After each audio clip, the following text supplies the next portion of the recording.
Yeah, as Wen said, I am Allan, Stanford student, um, working on Motif. And this is actually a set of slides talk that I gave after last summer, where I worked at incubator right beside Stanford.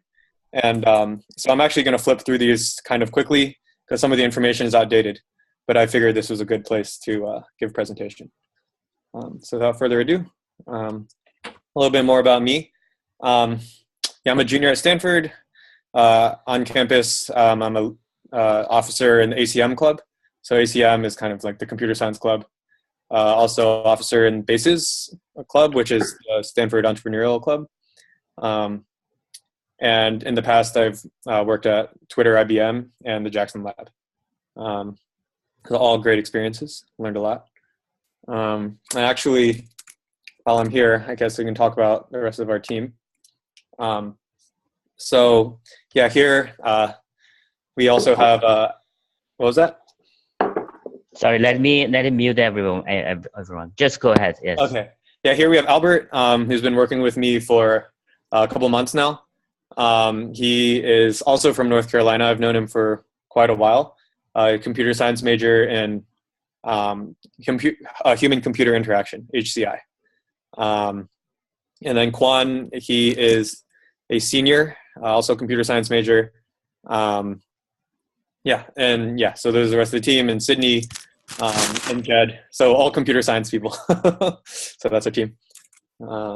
Yeah, so a wide range of experience here at Google and Dropbox and Apple across the different members of our team. So it's very valuable and helpful.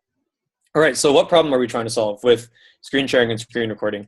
I gave a little example last time I gave this presentation, and it was when I was on Namecheap website. So I was on Namecheap, and I was trying to write a new DNS record for my domain, and I didn't know how to do it because it was some special DNS record and some special settings. So I was looking up how to do it, and it told me to click on the domain tab, and I really had no idea what to click on.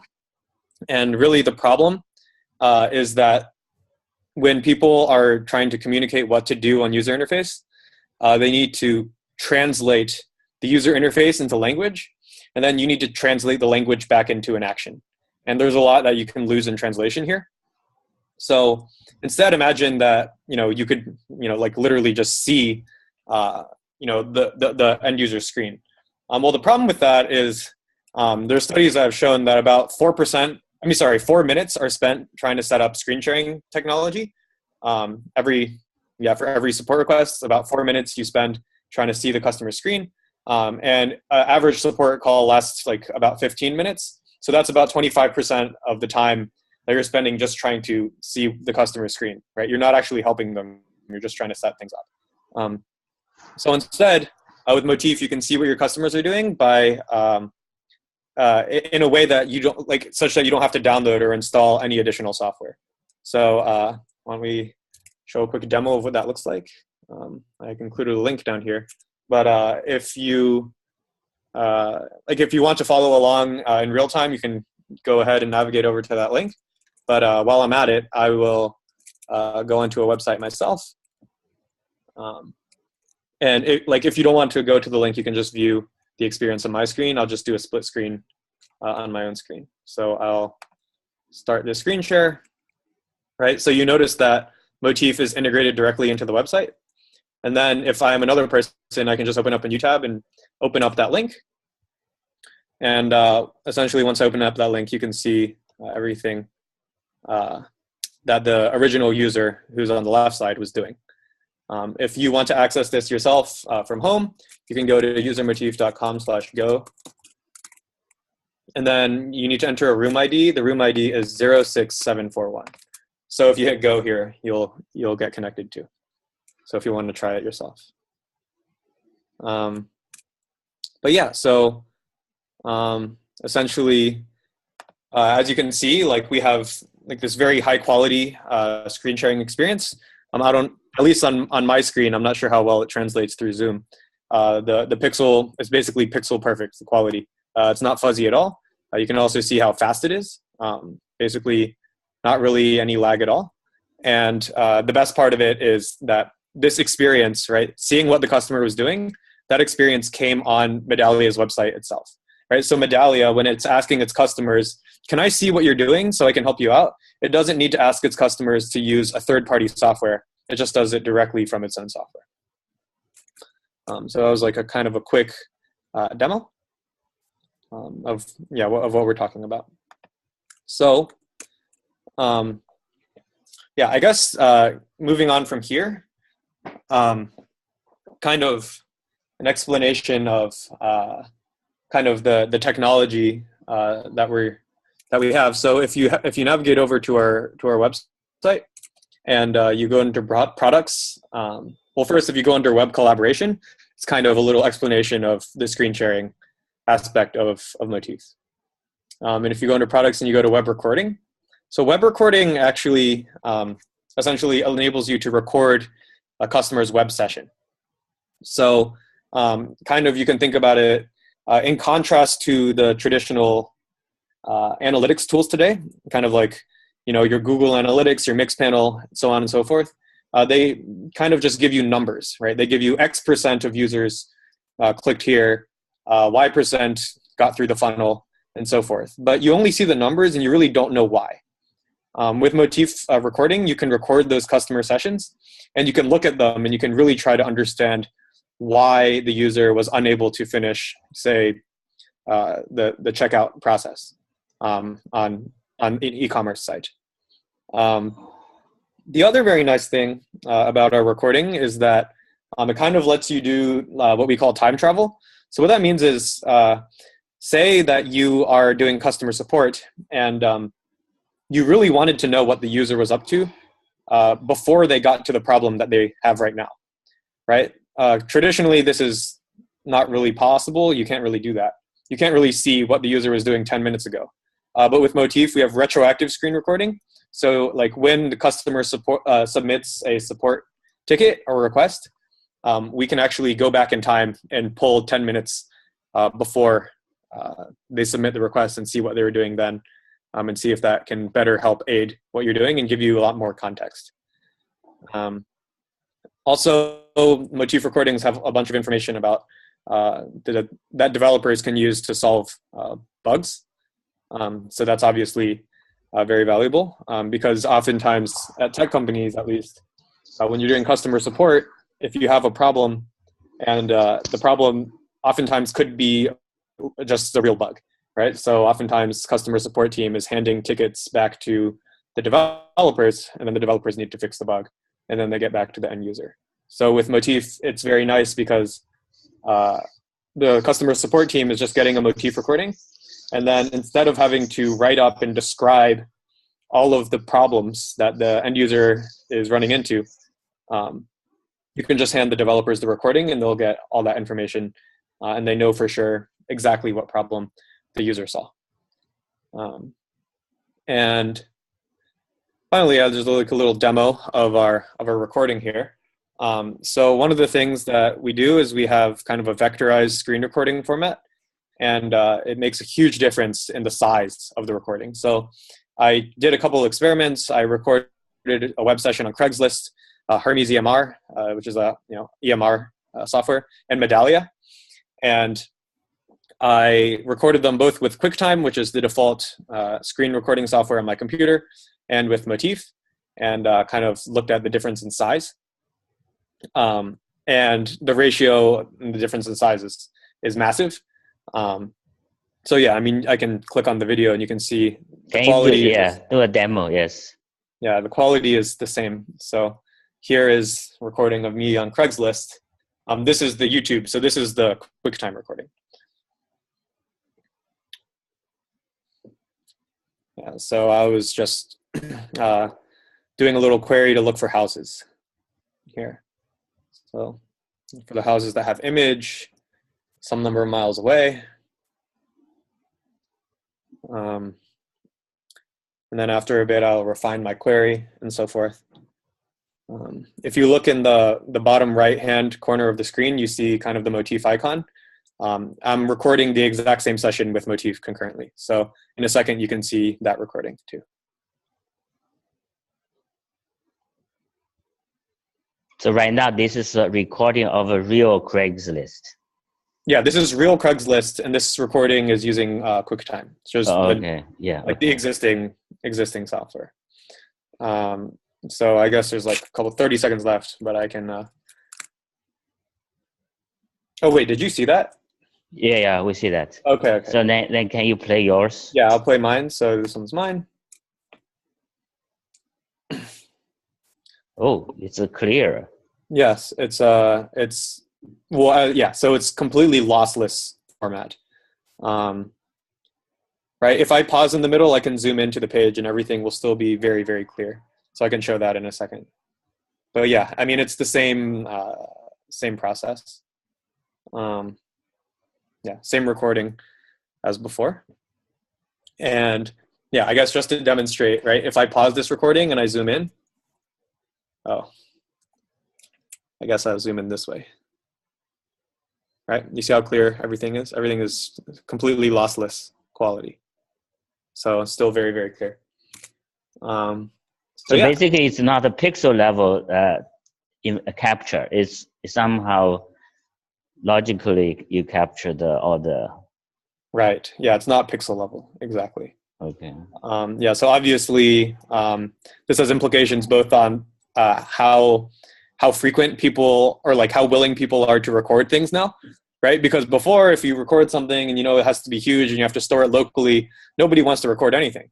But now, since recording is so small and lightweight, first of all, we will host all of your recordings for you, right? So nowadays, if you want to publish some content, the experience is this. You have to record yourself doing something, blah, blah, blah. And then once you're done recording, you have some huge file. And then since you don't want to host it from your own web server, well, most people don't even have their own web server, they need to wait, 30 minutes, upload it to YouTube. Well, with Motif, it's way easier, right? You just take the recording, completely lossless, and then immediately we can publish it, right? And you don't have to download it locally. We just keep it, we host it for you, we publish it for you. You can just, once you're done recording, you get a link, you can share the link and people can see what you're doing. Wow, that is revolutionary. Yeah. Yes. So so obviously there's a lot of possibilities here as well. So I'll go back to the slide.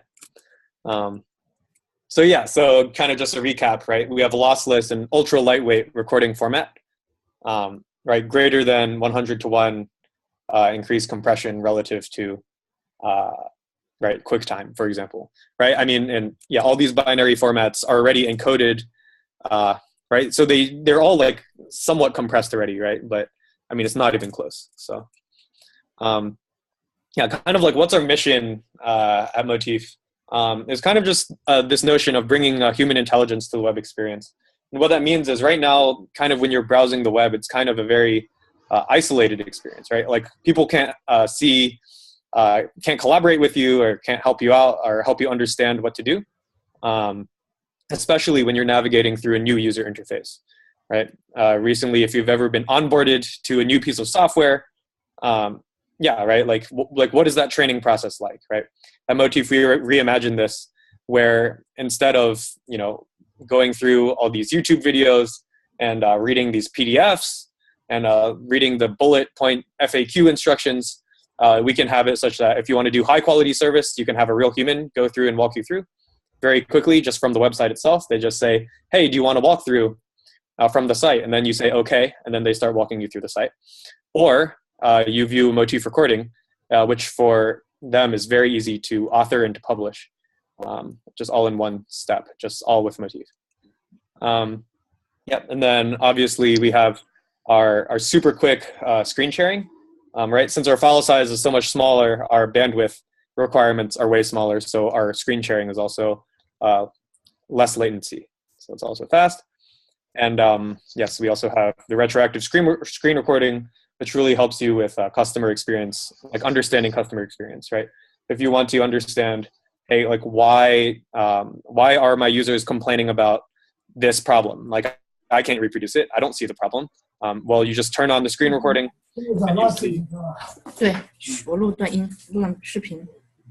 Yeah, keep going. I'll try to remute them. Okay, thank you.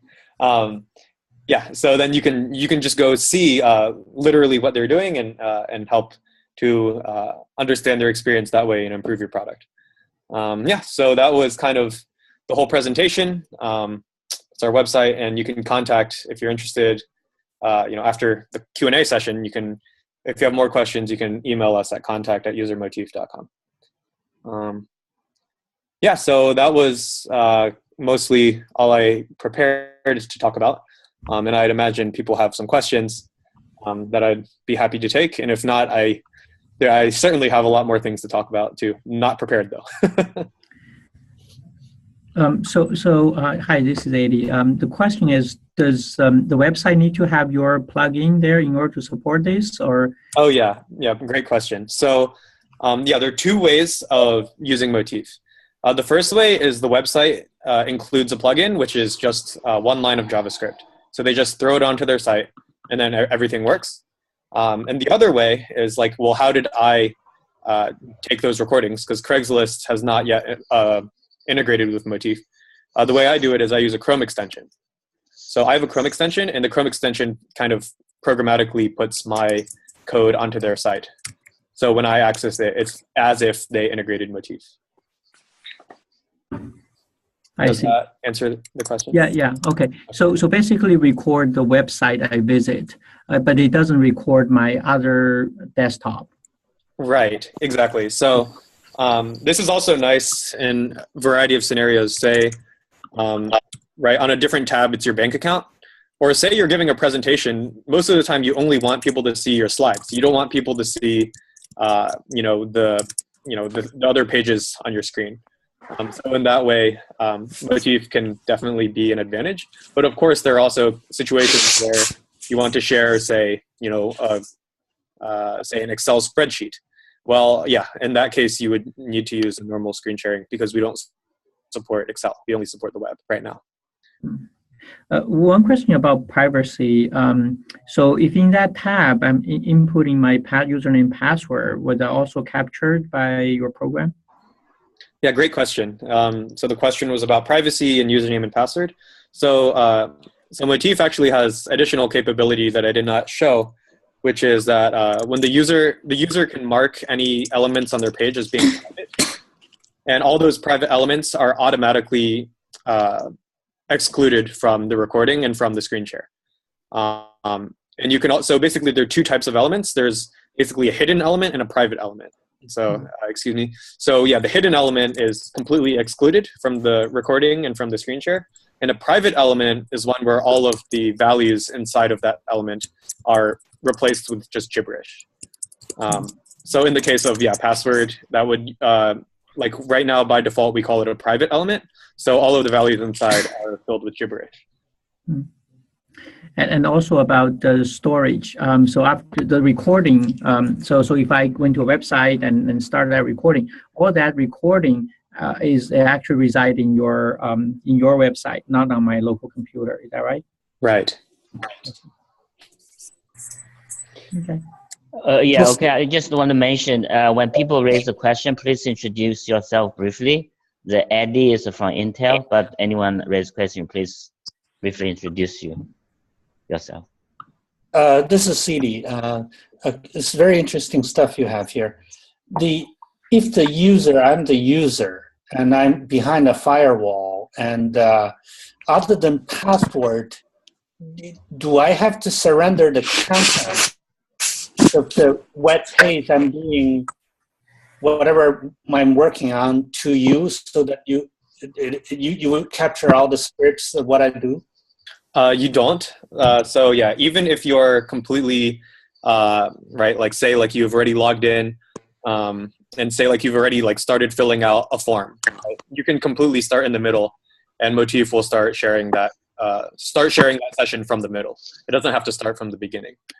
Not in the middle part, but rather than I have a website with let's say a website that I use right now. And if I've subscribed to your service, do I automatically surrender my website content to you?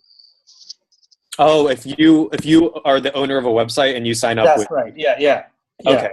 because I'm doing this, you're capturing everything, every script along all the communication. I would assume. Then Right. I would so we that I would already surrender my whole website to you. Is that the case, or? So I mean, the information that we collect is just what's on the screen visually. So all of the other, for example, all of the other requests and AJAX calls and so forth, and whatever other methodology people are using to communicate data, we do not capture those. But, so you capture the screen in terms of graphics, but not the JavaScript, the scripts behind it. Right, exactly. We don't capture the JavaScripts, and we're actually very disciplined about JavaScript because obviously there are cross-site scripting vulnerabilities. And so we're very strict about right. Exactly. So we're very strict about not including scripts in the screen sharing sessions. So it is just the image compression algorithm you have is very effective for the web. It's not quite the image compression algorithm, but we essentially have a very good kind of vectorized format to capture what's happening on the web. All right. Okay, I got it. Yeah. Thanks. This is again. So would it be fair to say you essentially captured the JavaScript that render the image? Essentially, you capture the individual letters, not really in the form of image. I would think you are capturing the text in a way. Is that a fair assessment? Yeah. In that spirit, yeah. Yeah. Okay. Yeah. So in other words, literally, you have a description of how to draw that image on the screen. You're not necessarily on the pixel level, but on a much higher level. Right. Yeah. Like in this page, for example, if this were the image you are capturing, later you're capturing, at position XY, you have letter user motif.com with certain font size, etc. That's what you are capturing. It is a vectorized description of how that image should render. Exactly. It's a vectorized description of. That's why you can be so much efficient. I think that 100,000x is totally reasonable if you capture the raster, the vectorized format rather than the raster image.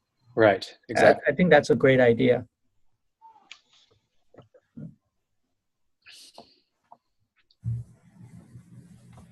So I have a question. Basically, is that true? All the browser, they have HTML5 support, correct? Mm-hmm. Basically, on the app presentation layer, you are able to basically reproduce that thing on the other side. Is that right? You have a format to describe all the stuff, the HTML5 presentation, then try to replay it in another browser. Right. Yeah. That's it? Yeah. Sorry. Yeah. Yeah, that's the gist of it. So if we go back. Yeah, and then I guess I'll take any other questions, but if they're not, I can also talk about I also thought of some more things. I have a question about this data ownership, correct? So when can the user control when the recording will be enabled or not enabled? And then, so if someone will use your product, say this extension, so that means they agree that this presentation information is going to be hosted on your website. Right. Yeah. Great question about data ownership. So I guess there are obviously kind of two ways of using Motif right now, right? One of them is through an extension. And when it's used with an extension, the end user is kind of coming to different websites with Motif and recording their sessions on those websites. And the other way of using Motif is if the website itself integrates Motif. So I'll just give some concrete names to make it easier to think about. So let's say I am an end user, and I use, let's just say I use two websites. I use Amazon.com and Google.com. And let's say that Amazon.com integrates Motif, embedded it in their website.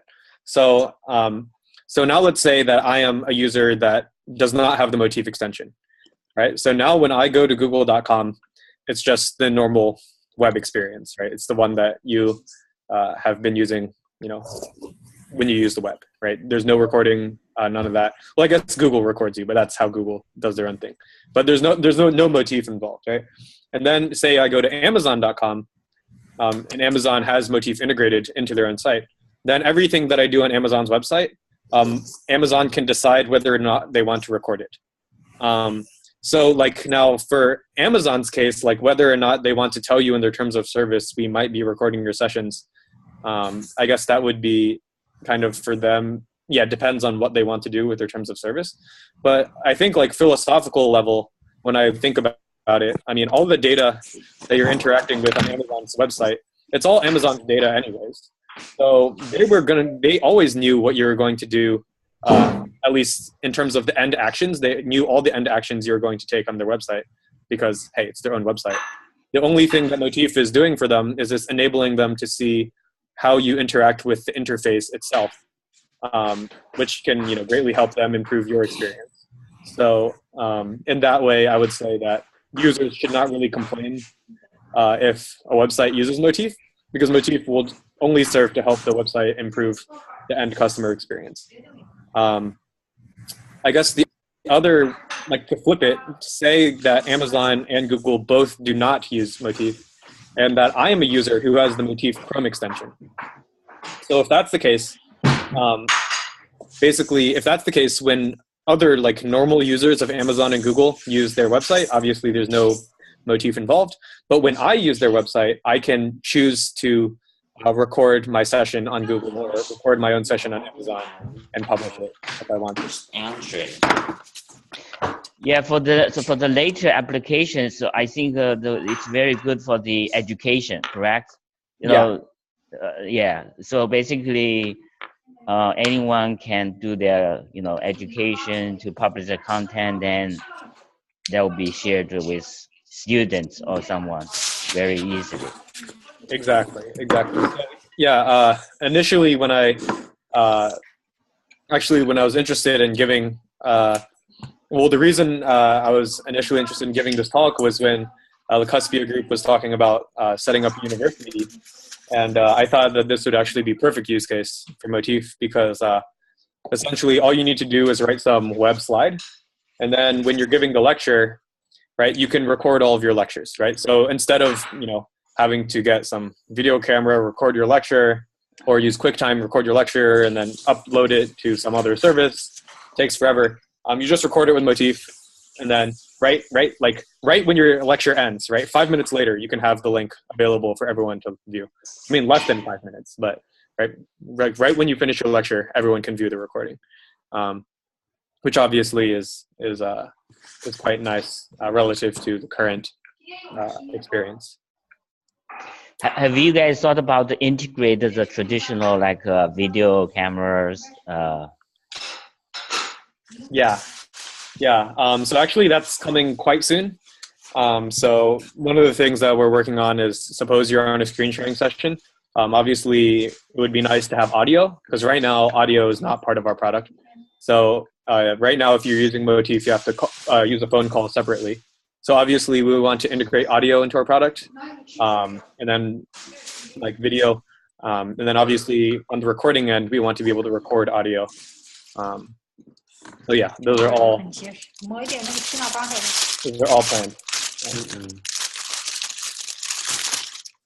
Okay, thank you.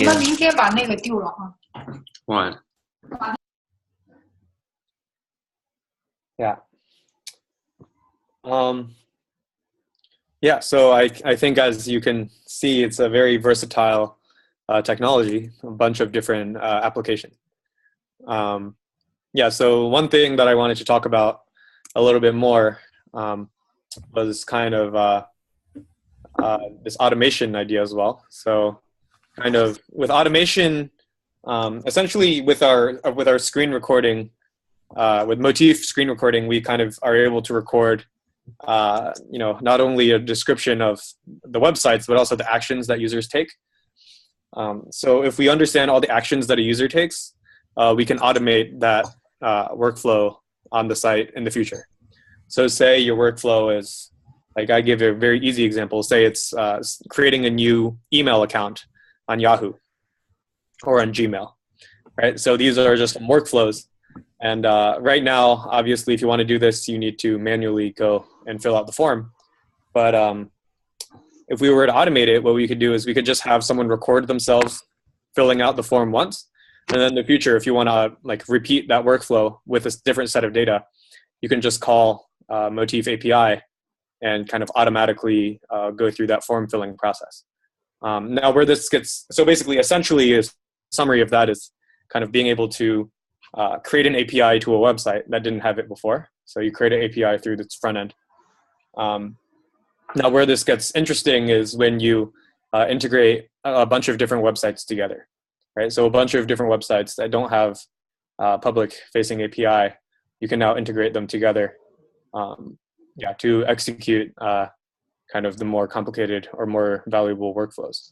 So I don't know, that was something that we were also thinking about recently. Not completely built yet, so I don't have a demo to show, but yeah. Yeah, so just very related to this, people, when they develop or deploy their website, they need to do a lot of testing.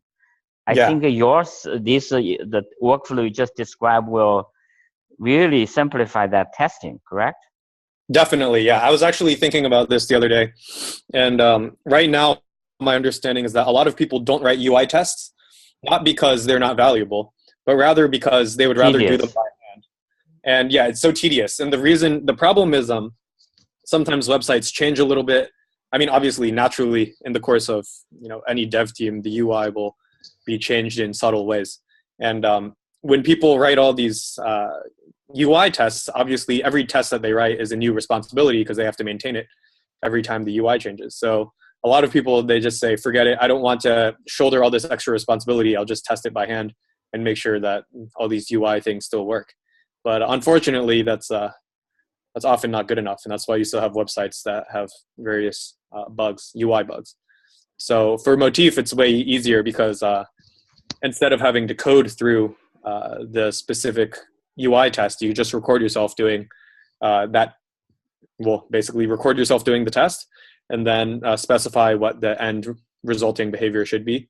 And then we can use that and automatically generate a very good UI test.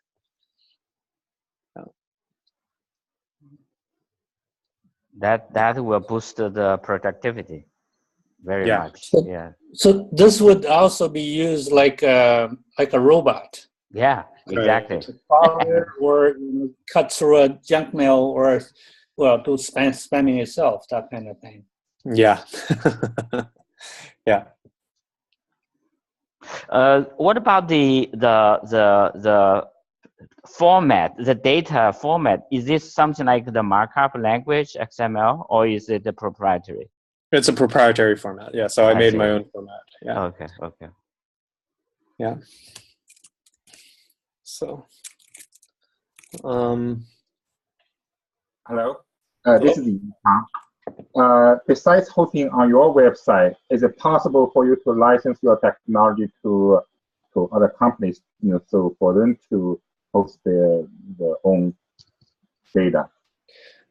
Yeah, definitely. I mean, obviously, for on-premise deployments, it's a lot like it's a bit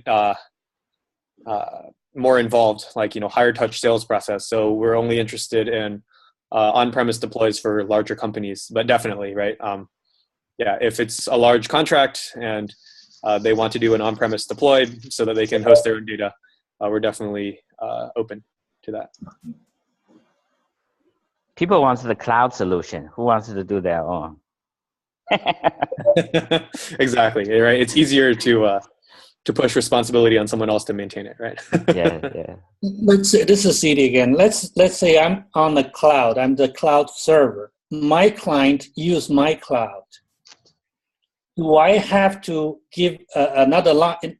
when the client log into my cloud through the web, do I have to add additional one line, the magical line which permit them so that I can do the recording? I have the complete control of my own cloud, and they are just browsing into what I have in this case. Right. Like, are you kind of talking about like behind a VPN, or are you just talking about like a login wall? It doesn't matter about VPN or not. Let's say I have the control of the site, complete control of the site, what they see. And can I do on my server side so that I can record what the client is doing without adding additional line on their side? Yeah, so if you want to record what they're doing, you need to add the additional line, which is the Motif product. Right, the Motif product needs to live on your so it's website. only because of the Motif cut in the middle. It has to go through Motif. Then it's routed, this traffic. No, it's not routed via proxy, or like the traffic is not routed through Motif. So basically, as long as the web page that you are serving has a script tag that has Motif on it, we can record what they're doing, like what your customers are doing. So all you need to do is change or just like add a script tag to the head of the page. Yeah, it's like they have a scripting that will cause the action for this. For what they're trying to do. I have the control of my website, so when they browse, my site, I can pass that script directly to them, even whether they're aware or not. Exactly. So what you're saying is they don't really have to add something. I have the control of it since I'm the server. If you own the web server, you have complete control. So they don't your end user doesn't need to do anything. So that's why we said for customer support case, for example, that's why we are like installation and download free, right? So the end user did not need to download or install anything, and you can still see their screen. Yeah, that's what I was hoping for. Yeah. Okay, thanks. Exactly. Yeah, makes sense. Can you describe what does the Motif stand for? Oh yeah. So when I first came up with this idea, I essentially realized, I have this great technology, can record web sessions. And when I was first thinking about it, I said, okay, what can you do with the recording of a web session? And I was like, well, it's obvious. You can understand customer experience. So I was thinking about it, and it's like, what's the use case? And I realized, well, oftentimes I think a lot of users may have a common theme to how they use the website, right? And since there's a common theme in how people are using the website, there's probably a common way in which people get stuck, or there's a common way in which you get a lot of conversions, say on your e-commerce site, right? So like basically just what's the common theme of how the users are using your website? So that's why a motif is a recurring pattern or a common theme. I see. Yeah, so I called it usermotif.com, and I called the company Motif. I see. Yeah. Yeah, because isn't that the MIT graphics? It's also called Motif, right? Yes, there is a like the Linux GUI software that was called Motif that I actually found that after I came up with the company name. So. Oh, okay. Yeah. Yeah. That sounds great. Yeah. So, any more questions? Yeah, clearly, there was another question, for this CUSPEA group is, how's your experience so far at Stanford and related to this startup too? Yeah. Oh yeah. Yeah. So it's been wonderful. Could not have chosen a better school to work on a startup. Yeah. So it's very interesting actually. Just being, you'll get the insider information right now. So, well, here's my experience. My experience was actually when I first came to Stanford as a freshman, it was actually very odd because one of the reasons I came to Stanford is because I want to start a company. And it was very odd to me when I came as a freshman that a lot of the other freshmen at Stanford were saying, don't start a company. They were saying, like, why do you think you're so special? just join, some other company that has more resources and that has other people who are way smarter who can make a bigger impact. Is this a recording of one you attended? What was that? Sorry, could you please not interrupt? Oh, okay, continue. Yes. Sorry. And yeah, so like that was kind of the overall sentiment I got freshman year. So I was very confused. I was thinking, well, isn't Stanford the place to come if you want to do this? And then all these people are kind of saying it's almost like too arrogant to want to start a company. So I kind of like was swayed by that a bit freshman year. So I went and got an internship at Twitter. I kind of did that. But then like I kind of realized while I was at Twitter, I kind of just realized it was not it was not as impactful or glamorous as all my friends made it out to be. It's just a normal job. and B, I just realized, that's not why I came to Stanford.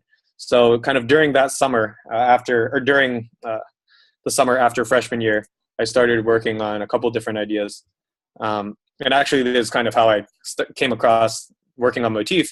Actually, at the time I was working on an idea to kind of radically simplify the customer support, like the call process.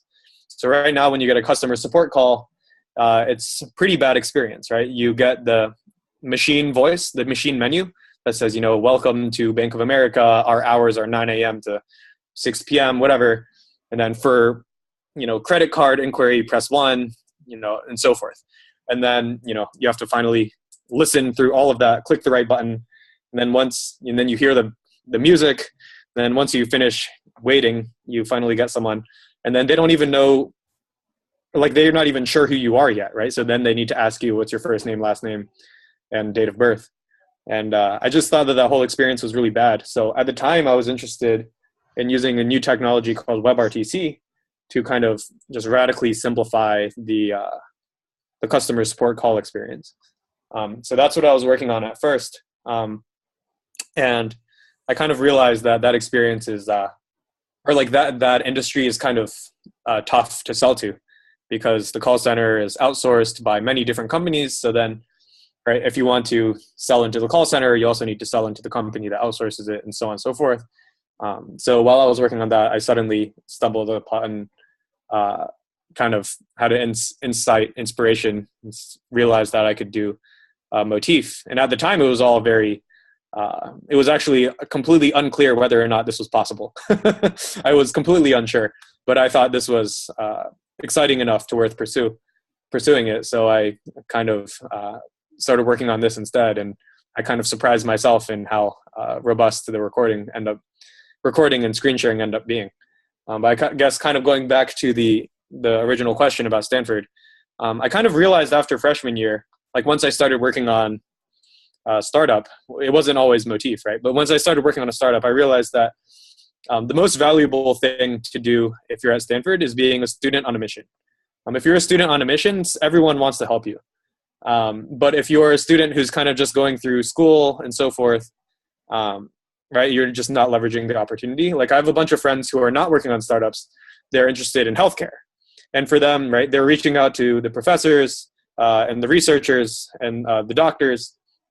Yeah, and they're getting a lot of connections and they're getting a lot of help and they're getting a lot of experience. And I just realized, yeah, if you're a college student and you're on a mission, right, people are just very willing to help students. So that's been great. So for me, what does that look like? There are a couple incubators around campus that are looking for Stanford students. Obviously, I contact them, get involved with them. But even from them, or like even from there, for example, like when I'm doing customer discovery and trying to, do sales for my product, I'll go to every company that I'm interested in selling to and find out if they have any Stanford alumni. And if they do, I email them. And most of the time, I'm just completely surprised at how nice and willing to help they are. So yeah, it's been a great experience. I guess school-wise, school has been a lot of fun too. Get to take a lot of, the interesting classes. And, I went to NCSSM for high school, which was a boarding school. So I get some freedom there, but I guess I explore a greater degree of freedom at Stanford. So, but yeah, and kind of taking all those CS classes and kind of other fun classes. It's been really enjoyable. Kind of some of the fun non-CS classes that I've taken. There we have at Stanford, we have golf, we have social dance, we have improv, which I'm taking right now. Those are pretty fun. We have public speaking class. And then among the CS classes, several classes were very good. There's an iPhone programming class, which was, it was very practical. That was a fun class. Took a security class, taught by a very, very good professor. And obviously took a couple machine learning classes. Well, if you're at Stanford and you don't take machine learning as a computer science student, then you're missing out, right? So I took a couple of machine learning class, also a lot of fun. So it's been great so far. And yeah. So like I see your company already have like a five employees. How do you recruit them? Yeah, so I mean, not all of them are full time. So a lot of you're all part time. Yeah. So well, I mean, I would consider myself basically full time. but yeah, Albert and I are committed, right, for the long term, and then we have a couple of people who are working with us part time because they just recognize the value of what we're doing and find it pretty exciting, so they want to help out. Yeah, I mean, recruiting, it's just through your personal network. Most of the people are either from classes that I've been. Yeah, like Quan, he was in a class, like we shared a couple of classes together. I can go to that slide. Yeah, and then Sydney, she's part of the ACM group, so ACM club, so computer science club. And then Jed, I actually know him from the a cappella group that I'm in. So we did singing together, but he was a master's student and he's already graduated now. But yeah, he was also interested in doing some work and has helped us out quite a bit. Do you get some mentorship from your advisor or someone, professors? Yeah, it's actually like for startup work, mentorship is largely not from the professors, but more so from the incubators that I'm kind of part of around campus. So yeah, actually they're down here. So there's Pear, which it used to be called Pejman Mar. They're a kind of like a seed stage investor. They invested in a couple well-known companies. I think they were pretty early in Dropbox. And yeah, so I have a mentor through Pejman Mar, or they've now rebranded, called themselves Pear. Yeah, I was also part of a program at Venrock, which is another firm. It's kind of the venture arm of the Rockefeller fund. And then also some mentorship through there. So that's been very valuable, of course, because yeah, I mean, again, well, I am pretty young, so every startup is, there's a lot of fresh experiences, and it's great to have someone kind of telling me what it takes to get to the next step. Very valuable. Well, thank you so much. I know you have a lot. You are very busy. So any more questions? I think he has to cut off at the 6. We still have 10 minutes. So if you have a question, please raise your hand. What is that? What is the stage? You got your VC funding or angel or? Oh yeah. So we are kind of pre-seed right now, but we did raise a bit of money from Lightspeed for this coming summer. So we're all going to be working full time over the summer, and yeah, so they invested a bit of money. So yeah, we have relationship with Lightspeed and also with Pejman Mar or Pear.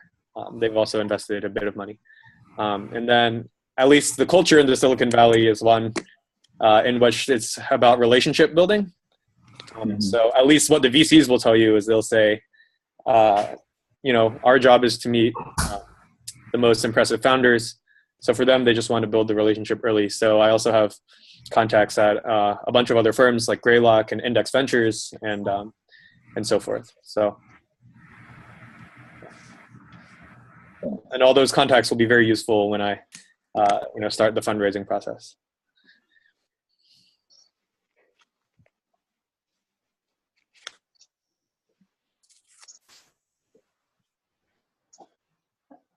No more questions? Well, Allan, I think you have a great talk and great products. I'm pretty sure you're going to revolutionize this web experience, and we look forward to you coming back again sometimes. Yeah, thank you so much, Wen, for hosting, and yeah, really appreciate it. Great talking. And yeah, definitely, if you have any questions, feel free to contact us at contact@usermotif.com. And yeah, my pleasure speaking. Thank you so much. Bye. Thank you. Bye. Thank you. Bye-bye. Thank you.